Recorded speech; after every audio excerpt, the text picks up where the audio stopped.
Hello viewers, যারা class 8-এ পড়ছো তাদের বাংলার প্রথম অধ্যায়ে বোঝাপড়া যে তোমাদের কবিতাটা রয়েছে, আজকে সেটা আমি ভালো করে পড়াবো এবং বোঝাবো।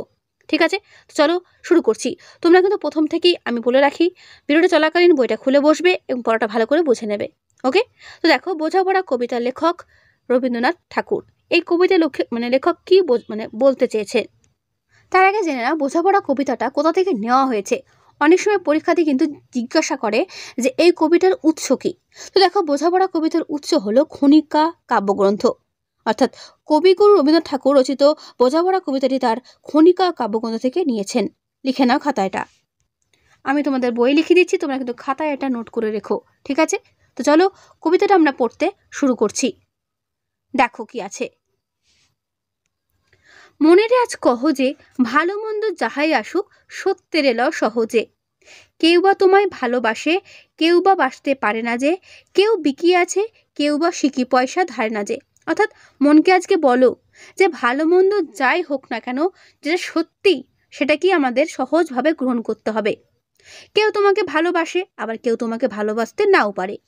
কেউ বিকিয়ে আছে, কেউ বা সিকি পয়সা ধারে না, অর্থাৎ কেউ তোমাকে সব কিছু উজাড় করে দেবে, আবার কেউ তোমাকে সিকি পয়সাও দেবে না, অর্থাৎ একটা টাকাও তোমার প্রতি খরচ করবে না, এরকমও হতে পারে।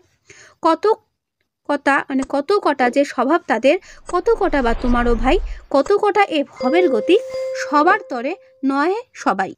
বলছে কত কটা যে স্বভাব তাদের, তাদের যে অনেক রকমের স্বভাব থাকতেই পারে এক একজনের, আবার কত কটা বা তোমারও ভাই, তোমারও এক রকমের স্বভাব থাকতে পারে। কত কটা এই ভবের গতি, সবার তরে নয় সবাই, অর্থাৎ প্রত্যেকটি মানুষের জন্য কিন্তু সমানভাবে ভাবে না। বোঝা গেল?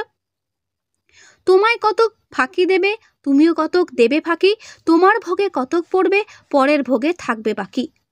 বলছে কখনো ব্যক্তি নিজে ফাঁকিতে পড়ে, আবার কখনো নিজেও ফাঁকি দেয় অপরকে, অর্থাৎ কত কটা লাভ নিজের ভাগে পড়ে, আবার কত কটা কাজে লাগে অপরের ভোগে।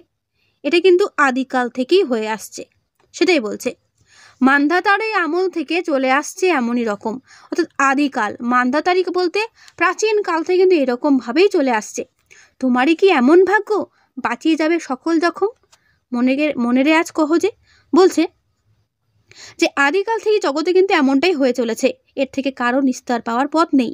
আঘাত বা বেদনার সকলেরই কিন্তু বরণ করে নিতে হবে। তাই মনকে বোঝাও যে ভালো মন্দ যাই আসুক, যেটা সহজ সেটাকেই কিন্তু সহজভাবে স্বীকার করে নিতে হবে। বোঝা গেল? আর এখানে বলছে তোমার কি এমনই ভাগ্য, যত জখম সেগুলো সব করে বাঁচিয়ে যাবে। সেটা আজকে বুঝিয়ে না মনকে, যেটা সত্যি সেটা তোমাকে মেনে নিতেই হবে, সেটা খারাপ হোক আর সেটা ভালো হোক। তো এই কবিতায় বোঝাপড়া কবিতাতে মনকেই বোঝানোর জন্য কবি এতগুলো লাইন আমাদেরকে বলছেন। ঠিক আছে, যে মনকে আমরা অনেক সময় মানাতে পারি না, আমাদের মনের মধ্যে অনেক কিছু হয়, তখন আমরা কোনটা ঠিক কোনটা ভুল গুলিয়ে ফেলি। তো কবি সেটাকেই বলছে যে এমন অনেক পরিস্থিতি মানুষের জীবনে আসে, তার মধ্যে থেকেও যেটা সত্যি সেটাকেই বেছে নিতে হবে। ঠিক আছে, কিন্তু বেছে নেওয়াটা কেমনভাবে? সহজভাবে। বোঝা গেল? ভালো মন্দ যাহাই আসুক সত্যের এল সহজে। বলছে অনেক ঝঞ্ঝা কাটিয়ে বুঝি এলে সুখের বন্দরেতে, জলের তলে পাহাড় ছিল লাগলো বুকের অন্দরেতে। বলছে অনেক ঝড়ঝঞ্ঝা কাটিয়ে যখন মনে করা হয় এবার হয়তো সুখের সন্ধান পাওয়া যাবে, ঠিক তখনই কোনো না কোনো নতুন আঘাত আবার কি হয়, জীবনে নেমে আসে। সেটাই বলছে যে অনেক ঝঞ্ঝা কাটিয়ে বুঝি এলো সুখের বন্দরেতে, জলের তলে পাহাড় ছিল লাগলো বুকের অন্দরেতে। মানে কে জানতো যে জলের তলে আবার পাহাড় থাকবে, সেটাতে আবার অনেক বিপদ আসবে, আরেকটা সমস্যা আসবে। মুহূর্তে পাঁজরগুলো উঠল কেঁপে আর্তরবে, তাই নিয়ে কি সবার সঙ্গে ঝগড়া করে মরতে হবে। বলছে অনেক ঝড়ঝঞ্ঝা কাটিয়ে যখন মনে করা হয় এবার হয়তো সুখের সন্ধান পাওয়া যাবে, তখনই কোনো না কোনো নতুন আঘাত আবার কি করে জীবনে নেমে আসে। তো এরকম ঘটনা কিন্তু প্রায়ই ঘটতে দেখা যায়। যেমন স্বচ্ছন্দে এগিয়ে চলা জলযান হঠাৎ করে জলের নিচে কি দেখতে পায়, পাহাড় থাকে, তো তার আঘাতে কিন্তু চূর্ণ হয়ে যায়। তেমনি সুখের হাতছানি থাকা সত্ত্বেও বিপদ দেখা দিতে পারে যে কোনো সময়। তবে তা নিয়ে কখনোই বিবাদ করা উচিত হবে না, কারোর সঙ্গে ঝগড়া করাও কিন্তু উচিত হবে না। ঠিক আছে, বোঝা গেল? তাই নিয়ে কি সবার সঙ্গে ঝগড়া করে মরতে হবে, এটা নিয়ে কি ঝগড়া করতে হবে? বেশি থাকতে পারো যদি সেইটে সবার চেয়ে শ্রেয়, না পারো তো বিনা বাক্যে টুপ করিয়া ডুবে যেও। বলছে যে তা নিয়ে কখনো কারোর সঙ্গে বিবাদ করা কিন্তু উচিত হবে না। সর্বদা ভেসে থাকার চেষ্টায় লিপ্ত থাকতে হবে, তা না পারলে তলিয়ে যেতে হবে। এমনটাই হয়েই থাকে যে মানুষ যে কোনো বা যেখানে যে কোনো বিপদের আশঙ্কা কিন্তু করে না, সেখানেও যে বিপদ এসে হানা দেয় এটাও কিন্তু সত্যি কথা। ঠিক আছে, যে মানুষ ভাবে যে এখানে আমার আর কোনো বিপদ নেই, আমার সুখ চলে এসেছে, সেই সুখের মধ্যেই কিন্তু আবার দুঃখ এসে হানা দেয়। তো এটাই বলছে যে তাই ভালো মন্দ যাই ঘটুক না কেন সত্যের এলাও সহজে। এটা কিছু অপূর্ব নয়, ঘটনা সামান্য খুবই, শঙ্কা যেথায় করে না কেউ সেইখানে হয় জাহাজ ডুবি। অর্থাৎ মানুষ যেখানে ভাবে বিপদের শঙ্কা নেই সেখানেই কিন্তু বিপদটা আসে, তাই না? কে জানতো যে ওখানে জাহাজটা ডুবে যাবে হঠাৎ করে, তাই না? তাই মনে না তাই কহজে ভালো মন্দ যাহাই আসুক সত্যের এলাও সহজে। তোমার মাপে হয়নি সবাই, তুমিও হওনি সবার মাপে। অর্থাৎ তুমি কিন্তু সবার মতো না, আবার সবাই কিন্তু আবার তোমার মতো না। তুমি মরো কারো ঠেলায়, কেউ বা মরে তোমার চাপে।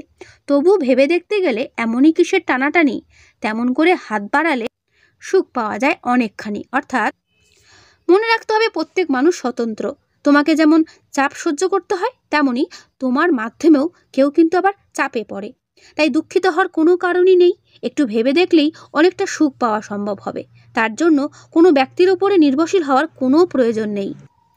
আকাশ তবু সুনীল থাকে, মধুর থেকে ভোরের আলো।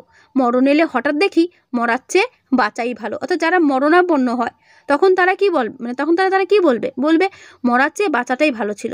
আর যারা বেঁচে রয়েছে তারা কি বলে? বাঁচার থেকে মরাই ভালো, তাই না? তাই মরণ আসলেই মরণের অর্থটা মানুষ বুঝতে পারে। যাহার লাগি চক্ষু বুঝি বহিয়ে দিলাম অশ্রু সাগর, তাহারে বাদ দিয়েও দেখি বিশ্বভুবন মস্ত ডাগর। মনেরে তাই কহ যে ভালো মন্দ যাহাই আসুক সত্যের এলো সহজে।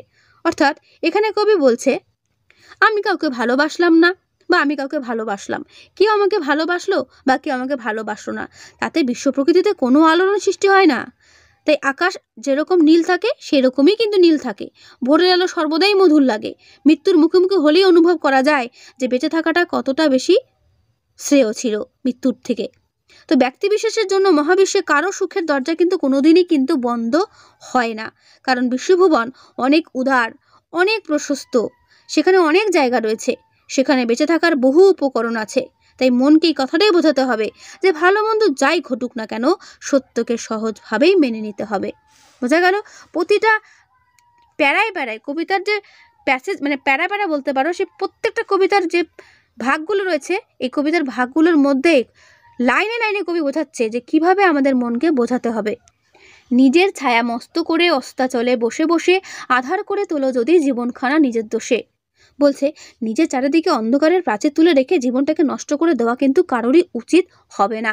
বিধির সঙ্গে বিবাদ করে নিজের পায়ে কুরুল মারো, দোহাই তবে এ কার্যটা যত শীঘ্র পারো সারো। বলছে বিধি বা নিয়তি এগুলোকে লঙ্ঘন করতে যাওয়াটাই কিন্তু ঠিক নয়। তবু যদি তাই ঘটে তবে তা থেকে মুক্ত হওয়ার দ্রুত চেষ্টা করতে হবে। খুব খানিকটে কেঁদে কেটে অশ্রু ঢেলে ঘরা ঘরা মনের সঙ্গে একরকমে করে নে ভাই বোঝাপড়া। বলছে তবু যদি তাই ঘটে তাহলে মুক্ত হওয়ার জন্য কি করতে হবে? দ্রুত চেষ্টা করতে হবে সেখান থেকে। নিজেকে কখনোই বৃহৎ জগতের আনন্দযোগ্য থেকে দূরে সরিয়ে রাখাটা ঠিক হবে না, বরং খানিকটা কেঁদে মনকে হালকা করে ভিতরের কষ্টটাকে দূরে সরানোই কিন্তু ভালো। অনেকে দেখবে মনে যখন কষ্ট হয় তখন বলে কান্না কর, কান্না করতে বলে। কেন কান্না করতে বলে? কান্না করলে কি হয়? মনটা অনেক হালকা হয়। তাই বলে যে খানিকটা কেঁদে কেটে অশ্রু ঢেলে ঘরা ঘরা মনের সঙ্গে একরকমে করে নে ভাই বোঝাপড়া। তাহার পরে আধার ঘরে প্রদীপখানি জ্বালিয়ে তোলো, ভুলে যা ভাই কাহার সঙ্গে কতটুকুন তফাৎ হলো। তারপর কি করতে বলছে না, খানিকটা বলছে যে খানিকটা কেঁদে মনকে হালকা করার পর ভিতরের কষ্টকে দূরে সরিয়ে নে, তারপর মনের সঙ্গে বোঝাপড়া করে নে। কারণ মানসিক দ্বন্দ্ব তৈরি হলে তা মিটিয়ে নেওয়া দরকার। ঠিক আছে? তারপরে কি বলছে? ঘরে একটা প্রদীপ জ্বালিয়ে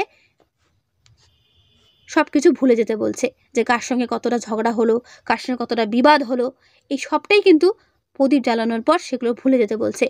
মনের তাই কহ যে ভালো মন্দ যাহাই আসুক সত্যের এলাও সহজে। পৃথিবীতে ভালো খারাপ দুটোই কিন্তু থাকবে, এটাই বাস্তব। আর এই সহজ সত্যটাকেই আমাদের কি করতে হবে? মেনে নিতে হবে। মেনে নিতে হবে অর্থাৎ মনকে বোঝাতে হবে। ঠিক আছে? তো এই হলো তোমাদের বোঝাপড়া কবিতার মূল তথ্য। অর্থাৎ মূল বিষয়বস্তু। আশা করি তোমরা প্রত্যেকেই বোঝাপড়া কবিতাটা বুঝতে পেরেছো। অনেকেই আমায় কমেন্টে জানাচ্ছিলে যে বোঝাপড়া কবিতাটা একটু বুঝিয়ে দিতে, আমি তাদেরকে কিন্তু বুঝিয়ে দিলাম। ঠিক আছে, খুব ভালো করে করো এবং ভিডিওটা কিন্তু প্রথম থেকে শেষ পর্যন্ত একটু দেখো, কিন্তু নাহলে কিন্তু বুঝতে পারবে না। অনেকে তো স্কিপ করে ফেলবে পড়াটা, মানে পড়া হচ্ছে বলে। বলবো সব খালি মুখস্থ করলেই বা নোট পেলেই বা প্রশ্ন পেলেই হয় না, পড়াটা বুঝতে হয়। সব থেকে বড় কথা বোঝাটা। যদি পড়াটা ভালো করে বুঝতে পারো, প্রশ্নের উত্তর তোমরা নিজেরাই গুছিয়ে আমার থেকে ভালো আরও লিখে আসতে পারবে। তাই প্রত্যেকে বলবো পড়াটা ভালো করে আগে বোঝো, তারপর কোয়েশ্চেন আনসার পড়ো। ঠিক আছে, তো আজকে এখানেই, দেখা হবে নেক্সট ভিডিওতে। ভালো থেকো সবাই। আর পড়াটা কেমন বুঝলে সেটাও আমায় কমেন্টে জানিও। ওকে।